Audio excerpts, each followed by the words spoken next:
माझं जे लग्न मोडलं ना, ते माझ्या नवऱ्याला माझं प्रेम प्रकरण माहीत पडलं म्हणून. पण त्याने मला सहजासहजी सोडलं, कारण त्यालाही तेच पाहिजे होतं. त्याला ऑफिसमधल्या बाईशी लग्न करायचं होतं, तिच्यासोबत राहायचं होतं, म्हणून त्याने मला सोडलं.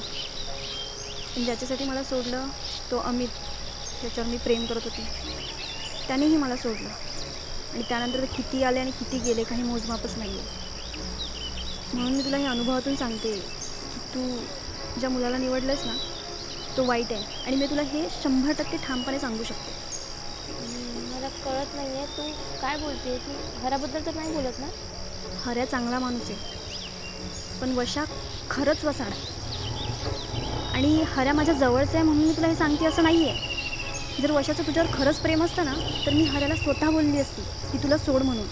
काहीही कारण दे की तू पसंत नाही आहे आणि पिच्छा सोड म्हणून. पण वशा खरंच तुझ्यावर प्रेम करत नाही. अगं पण तुला कसं कळलं? आत्ता सांगितलं ना, अनुभव. आणि नासक्या लोकांची नजर ओळखायला मला काही वेळ लागत नाही. बाकी तुझी इच्छा.